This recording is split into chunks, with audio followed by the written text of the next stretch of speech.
Okay, so I wanted to share a little tour and a bit of a tutorial on how to utilize Zoom. For those of you who are just getting started with Zoom, some of you might be getting forced into using Zoom, and so I know it can be a little bit uncomfortable.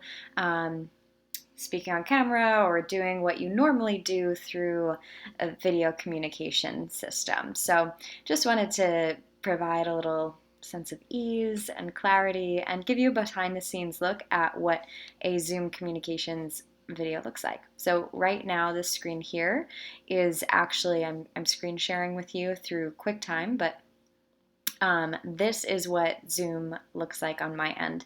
So I just have a video going up.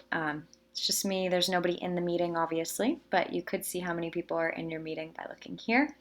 And when you do have more people in your meeting, you can switch the way that you see the screens. So if you've seen behind the scenes looks at other Zoom meetings, you may notice that there's more of that like Brady Bunch block style.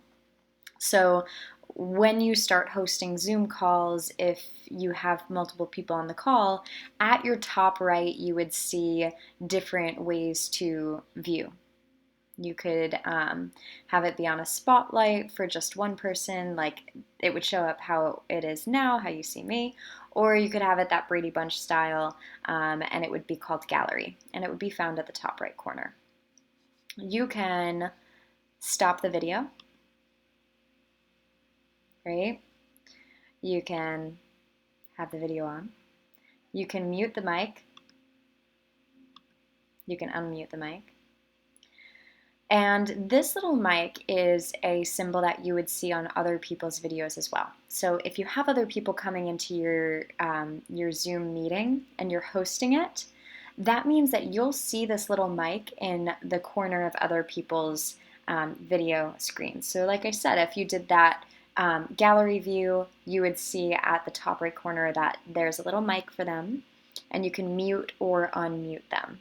And this is great if you're teaching and you don't want background noise, because oftentimes when people are online, they're rummaging with their books and things like that. So it's very easy for you to just mute things. And hosting something on Zoom or hosting something on a video, it's going to be different from what you're used to, because you probably are used to a classroom, a studio setting, in-person settings, but it's a little different for everyone. So give yourself a little compassion, be easy with yourself, and just let people know that you are navigating how to turn on and off mics, and that you're doing this so that there's better feedback in the sound later on, and people can catch the replay and it can be understood and everything can be heard.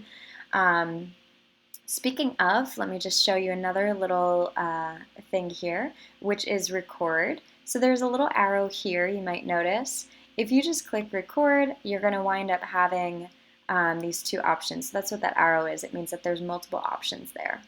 So the one option that I'm covering now is recording onto your computer. So this would save it as a file on your computer, which is great if you have the space, if you're on a device that could save a video.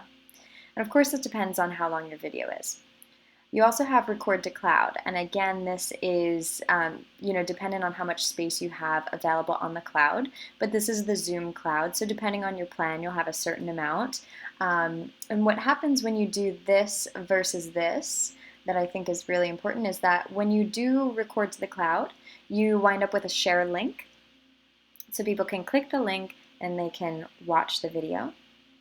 When you do this, you will need to upload it to a certain space. So oftentimes I coach in a group setting in a Facebook group, and I use this because I can just upload it straight to the Facebook group, and it's easier for people to find because they can just tap on the videos section in the Facebook group, and then they can access all the videos that I've uploaded.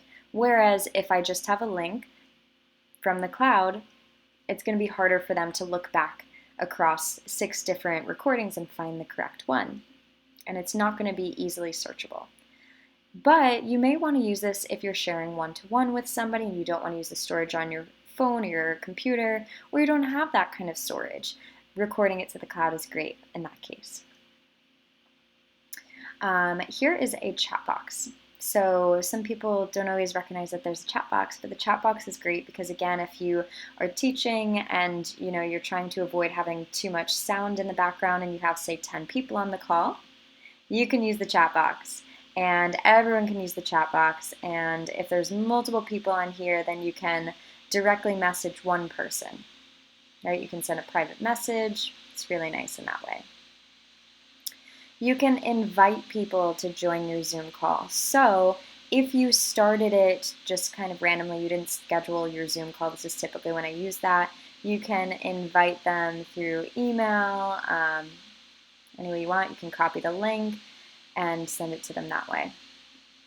So that's kind of the basics there. If you're doing a video call, you're fine as is.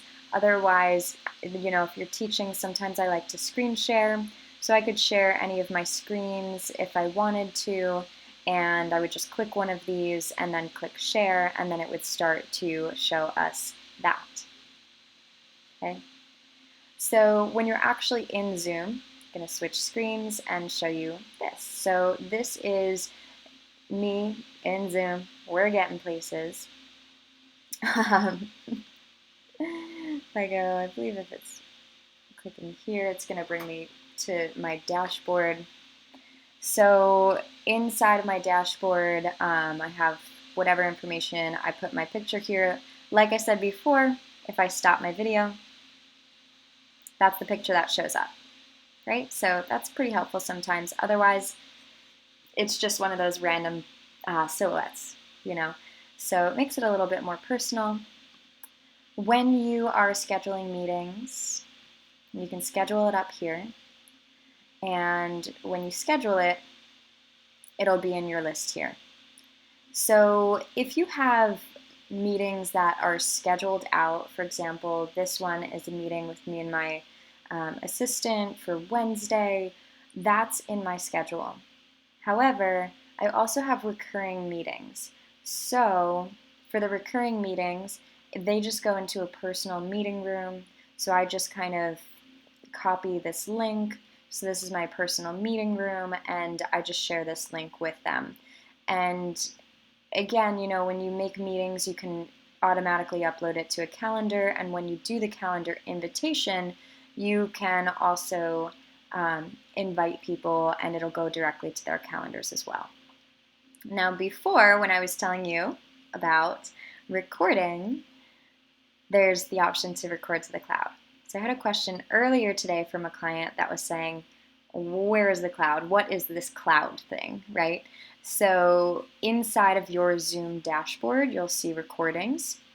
And within recordings, you have all of your cloud recordings. My computer's a little bit slow, but here we go. So here are my cloud recordings. And I have a good amount of space in the cloud. I have 23 saved here. I could definitely clean most of these out.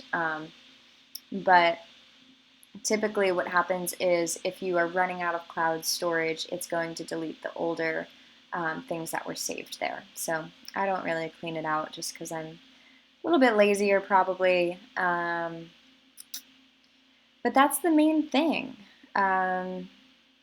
I think when you get on Zoom, you'll see this stuff, and if you are new to hosting Zoom calls and you're a teacher or you're a service provider of some sort, I would say join your meeting room a little bit early, get a little more comfortable with it, and also don't be afraid to be honest with the person on the other side of the line and let them know that you're a little bit new to Zoom and you're still navigating it. But I hope that this tour and this mini tutorial gave you a little insight and, provides you with the ability to feel cool, calm, and collected on your first Zoom call.